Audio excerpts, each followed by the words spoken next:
பிரியமானவர்களே, இயேசு கிறிஸ்துவ நாமத்தில் உங்களுக்கு என் அன்பின் வாழ்த்துக்கள்.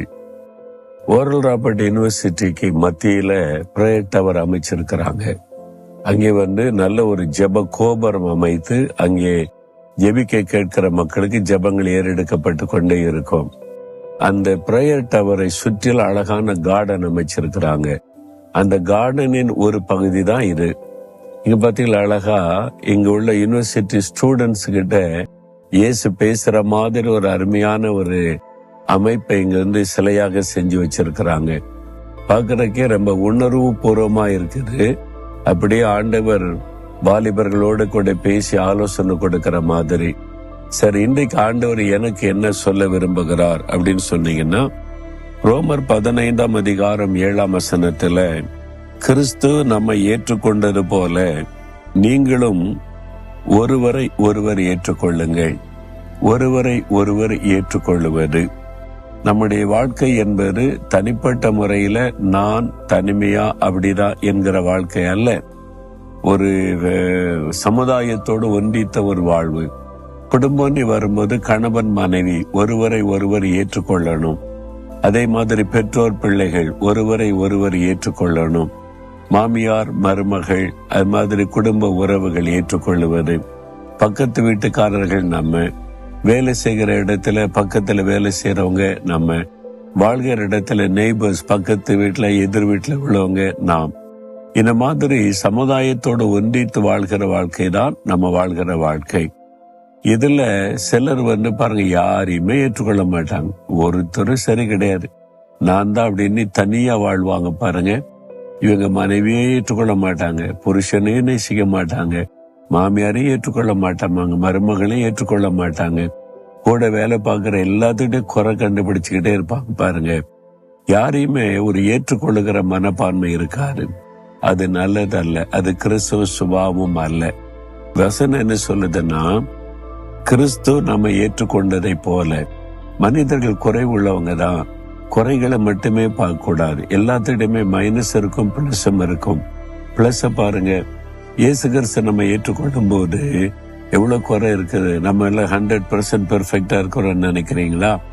குறைவுள்ளவர்களா இருக்கிற நம்மை அவர் மனப்பூர்வமா ஏற்றுக்கொண்டு மகனாக மகளாக நேசிக்கிறார். நம்முடைய குறைகளை இயேசு சொல்லிக்கிட்டே இருந்தார்னு வைங்க, நம்ம அவரோடு ஐக்கியப்பட முடியாது, வாழ முடியாது. ஆண்டவர் நம்மகிட்ட இருக்கிற குறைவுகளை பார்க்காதபடி நிறைவை பார்த்து குறைவாயிருக்கிற நம்மையும் அவர் ஏற்றுக்கொண்டு நம்மோடு கூட ஐக்கியப்படுகிறார். அதே மாதிரி நாம் மற்றவர்களை இயேசுவை போல ஏற்றுக்கொள்ளணும். அவங்கள்ட்ட சில நிறைவும் இருக்கும், குறைவும் இருக்கும். ஆனாலும் நம்முடைய அன்பின் நிமித்தம் அதை பார்க்காதபடி அவங்களை ஏற்றுக்கொள்ளணும். இயேசு நம்மை ஏற்றுக்கொண்டதை போல.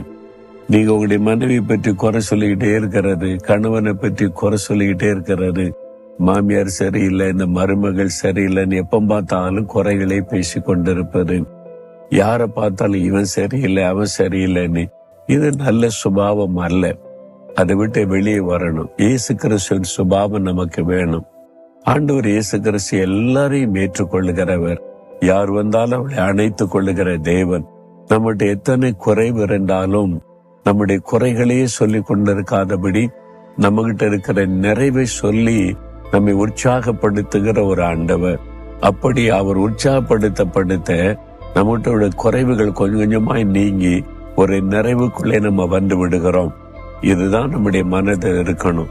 அதனால இயேசுவை போல மற்றவர்களை ஏற்றுக்கொள்ளுகிற சுபாவம் இயேசுவே எனக்கு தாரும் என்று சொல்லி நம்ம கேட்கணும். உம்மை போல சுபாவம் எனக்கு தாங்க ஆண்டவரே. நானும் எல்லாரையும் ஏற்றுக்கொள்ளுகிற, அன்பு காட்டுகிற, நேசிக்கிற ஒரு இருதயம் எனக்கு வேணும். யாரையும் குறை சொல்லி கழித்து கொண்டே இராதபடி, ஒதுக்கி கொண்டு இராதபடி, அன்பினாலே ஒருவரோடு ஒருவர் ஐக்கியப்படுகிற அந்த இருதயத்தை எனக்கு தாருன்னு கேட்கணும். அப்போ நம்முடைய வாழ்க்கை சந்தோஷமா இருக்கும், மன மகிழ்ச்சியா இருக்கும். யோசித்து பாருங்க, நான் எப்பவுமே என்ன யோசித்து பார்ப்பேன், என்கிட்ட எவ்வளவு குறை இருக்குது அது உங்களுக்கு தெரியாது. என்கிட்ட நெருங்கிய பழகுனா சில குறைகளை நீங்கள் பார்க்க கூடும். நானும் உங்களை போல சாதாரண பாடுள்ள மனிதன். நான் வானத்திலிருந்து இறங்கி வந்த தேவதூதன் கிடையாது. என்கிட்ட உள்ள குறை எனக்கு தெரியும், இயேசுவுக்கு தெரியும். ஏன்னா அவ்வளவு குறைவுள்ளவனாய் இருந்தாலும் ஆண்டவர் என்னை ஏற்றுக்கொண்டு என்னை சரிப்படுத்தி பரிசுத்தப்படுத்தி என்னை அழகாய் நடத்துகிறார்.